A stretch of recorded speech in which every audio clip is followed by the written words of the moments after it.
Bingo.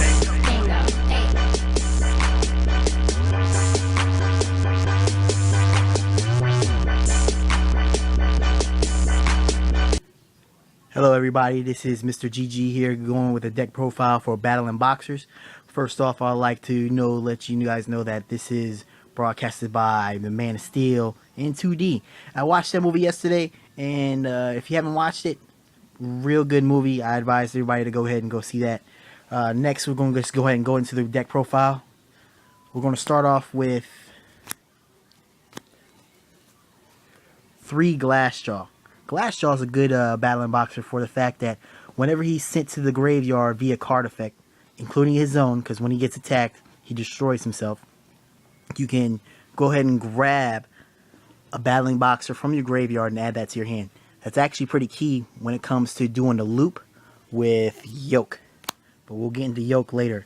But yoke is a beast, so you guys don't know anything about that card, you might want to watch out for it. Alright, next, I go ahead and do 3 switchhitter. Switchhitter pretty much is your monster born from the graveyard, a Battlin boxer type monster. So you go ahead and normal summon him. You can special summon a Battlin boxer from your graveyard, and then you can XYZ. But you have to XYZ for a Battlin boxer monster.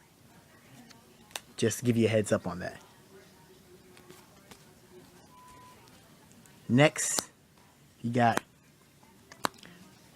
3 headgear. Headgear is your foolish burial of the Battlin boxers.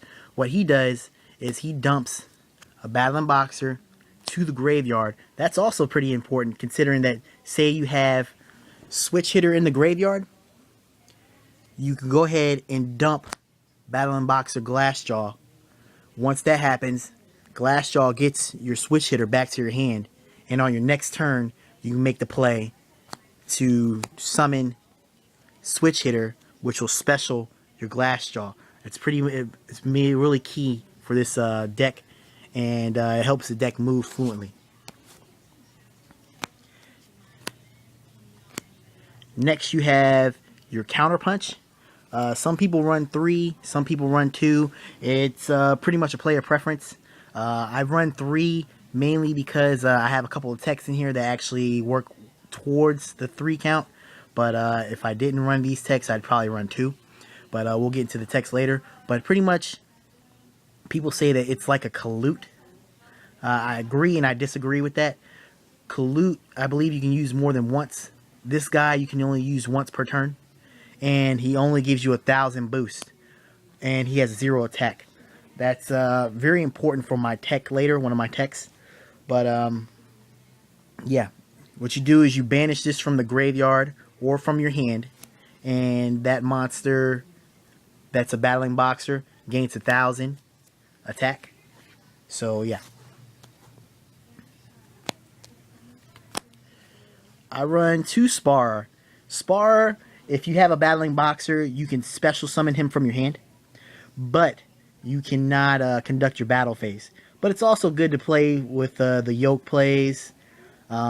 Mainly for that, you get yoke on board first turn. Or you can go for Shockmaster if you use the effect of... Where is he? Switch hitter. Then you special one from the graveyard. And then you end up specialing him from your hand. That's your Shockmaster loop if you want to run that way.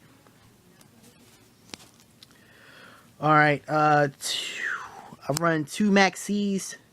Maxx is important in this format, I believe, because everything is just special summon spam.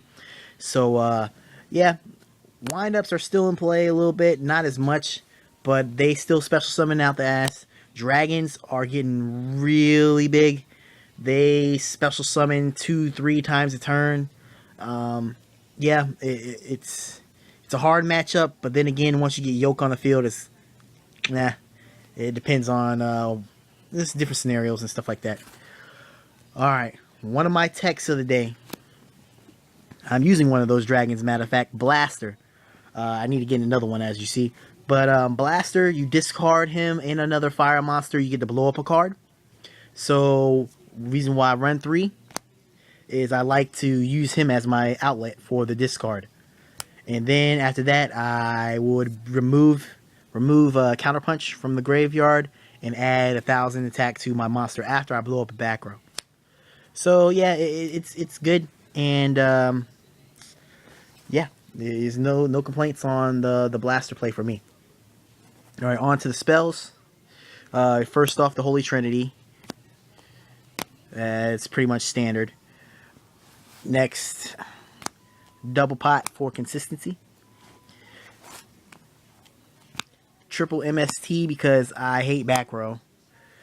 Yeah, back row is one that most decks hate, so you try to run as much destruction as possible, you know.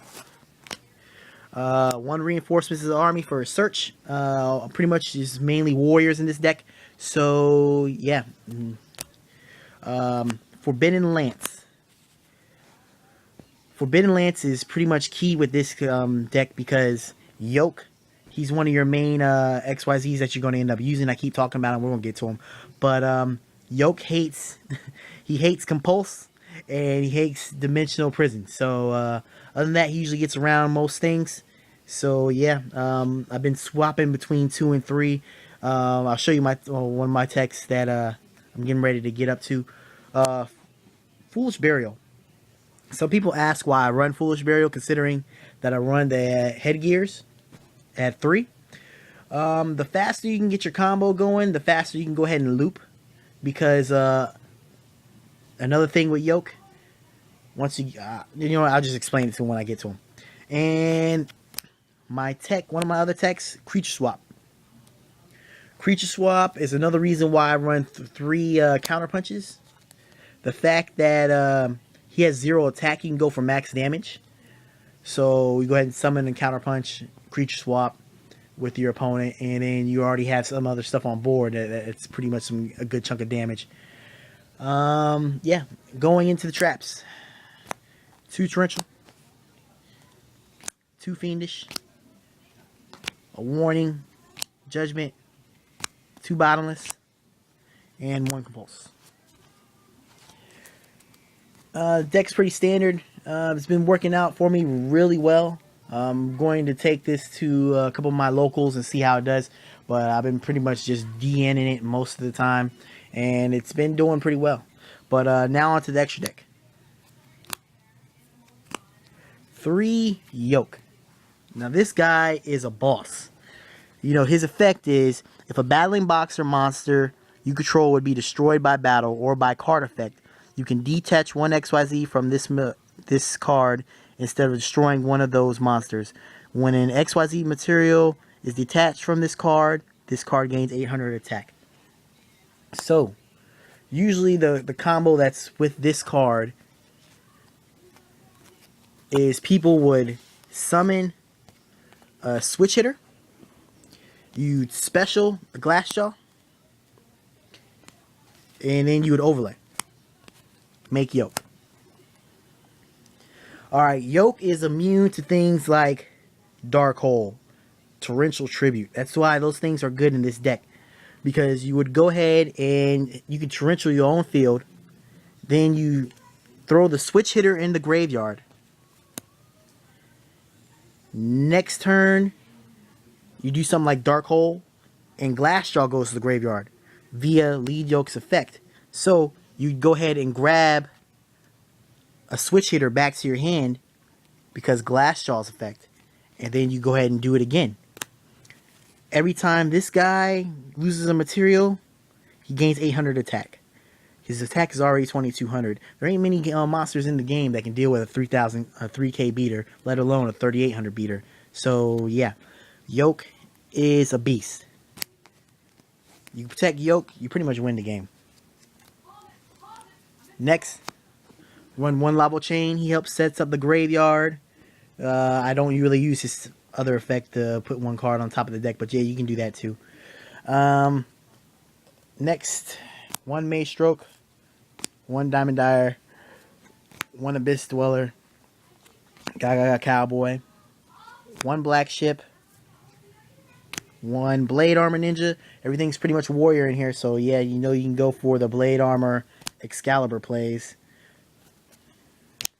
1 Utopia, 1 Shockmaster, 1 fucked up butterfly. I don't know how to pronounce his name, so photon, yeah, whatever. And I switched back and forth through Pearl and Heroic Champion Gandiva. I don't know which one I'd rather run.